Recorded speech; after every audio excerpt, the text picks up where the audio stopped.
Assalamualaikum warahmatullahi wabarakatuh. Halo semuanya, saya Dwi Ayunir Azizah. Di sini saya akan bercerita mengenai biografi singkat dari Asyatibi.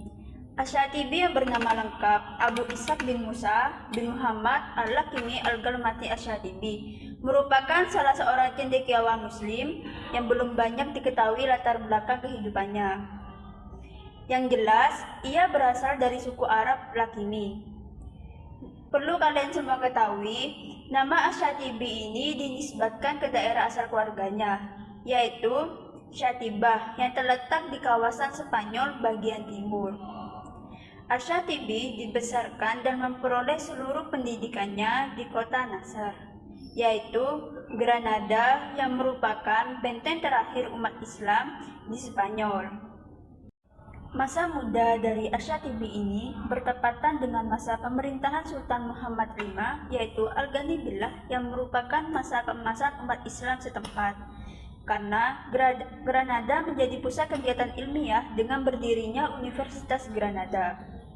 Suasana ilmiah pada saat itu berkembang dengan cukup baik di kota tersebut, yang tentunya sangat menguntungkan bagi Asyatibi dalam menuntut ilmu serta mengembangkannya di kemudian hari. Dalam meniti pengembangan intelektualitasnya, tokoh yang bermazhab Maliki ini mendalami berbagai ilmu yang baik berbentuk ulumul al-wasal atau biasa disebut juga dengan metode maupun ulumul maqasid, yaitu esensi dan hakikat. Meskipun mempelajari dan mendalami berbagai ilmu, Asyatibi lebih berniat untuk mempelajari bahasa Arab dan khususnya usul fikih.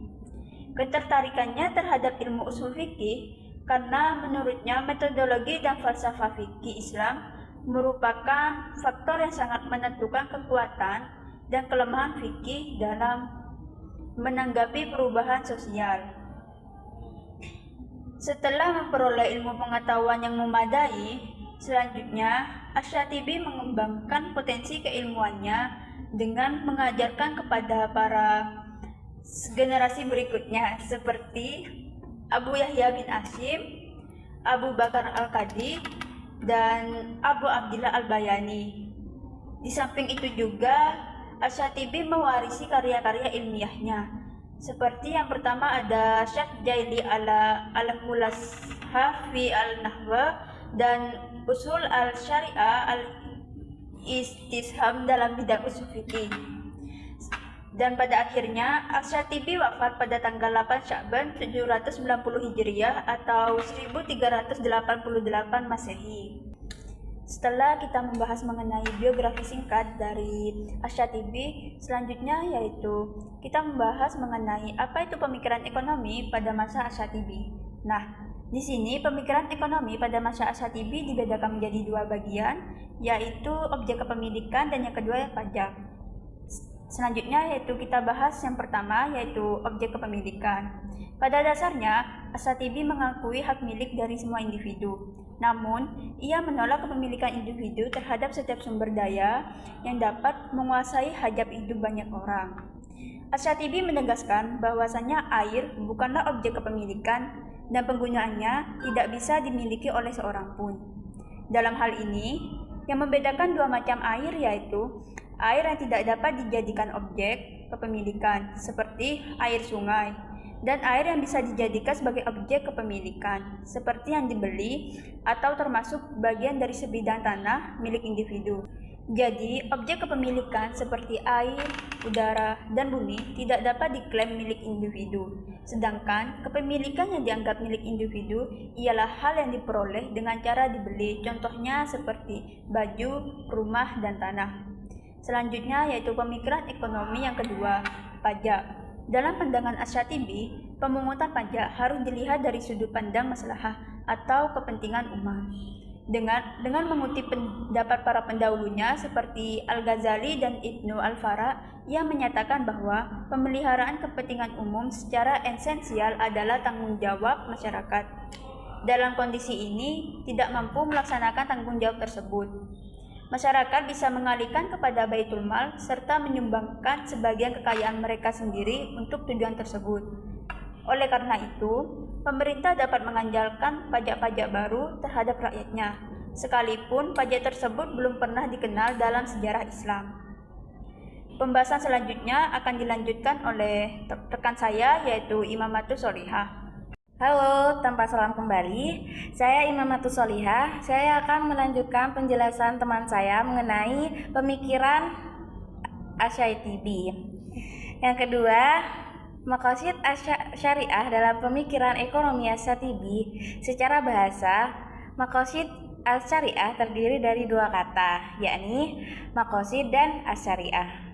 Maqasid berarti kesengajaan atau tujuan, sedangkan asyariah berarti jalan menuju sumber air, dapat pula dikatakan sebagai jalan ke arah sumber pokok kehidupan. Menurut istilah Asy-Syaitibi menyatakan, sesungguhnya syariat bertujuan untuk mewujudkan kemaslahatan manusia di dunia dan di akhirat.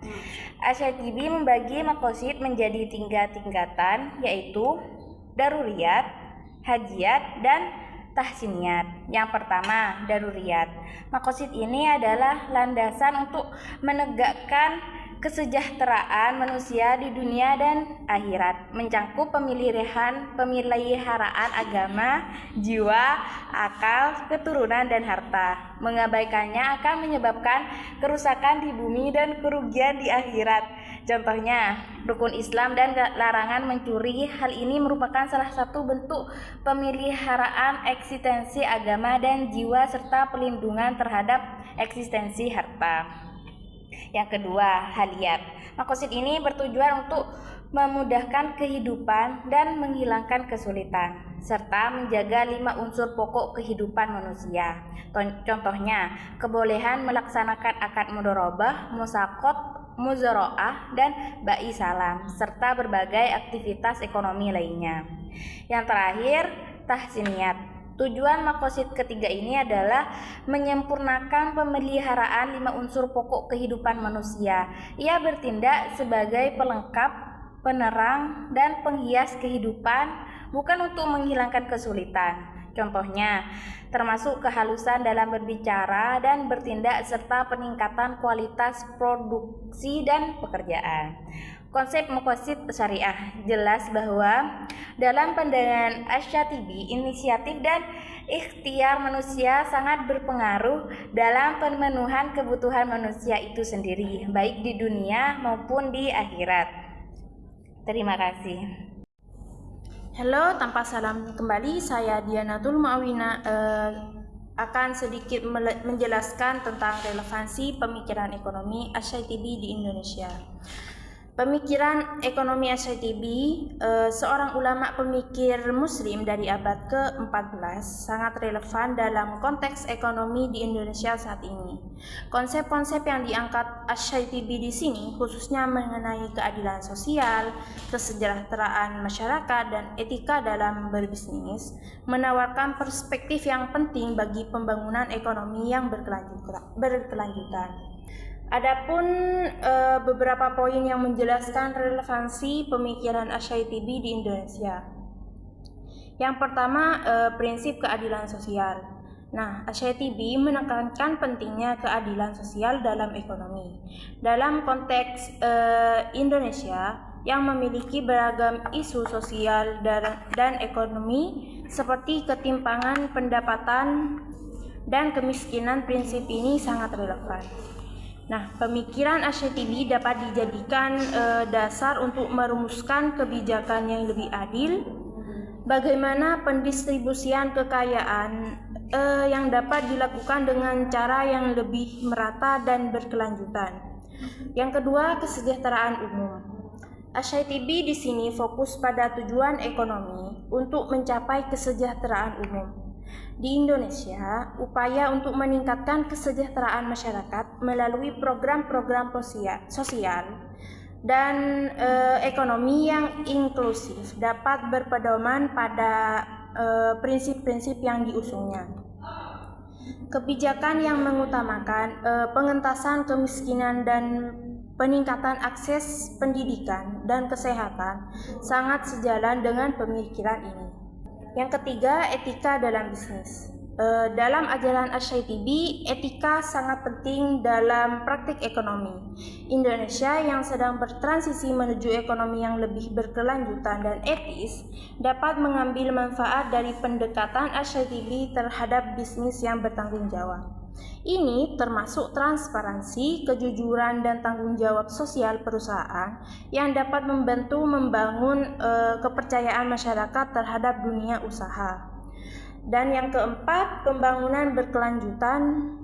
Pemikiran Asy-Syaitibi juga relevan dalam konteks pembangunan berkelanjutan dalam menghadapi tantangan global seperti perubahan iklim. Pemikiran yang menekankan keharmonisan antara manusia dan lingkungan dapat membantu Indonesia dalam menyusun strategi pembangunan yang tidak hanya fokus pada pertumbuhan ekonomi, tetapi juga menjaga kelestarian lingkungan.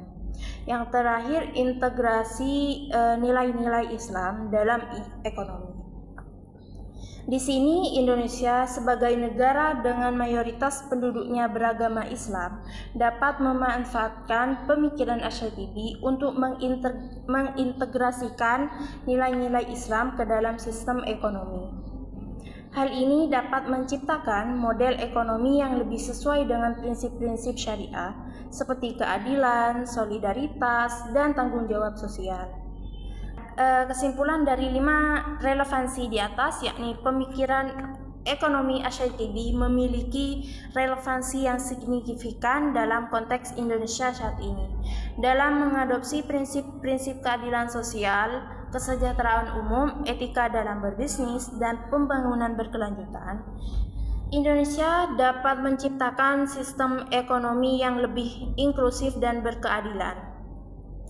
Implementasi pemikiran ini sendiri dapat membantu dalam mengatasi tantangan-tantangan ekonomi dan sosial yang dihadapi negara, serta mewujudkan visi pembangunan yang berkelanjutan dan harmonis. Mungkin hanya itu yang dapat saya jelaskan. Sekian, terima kasih.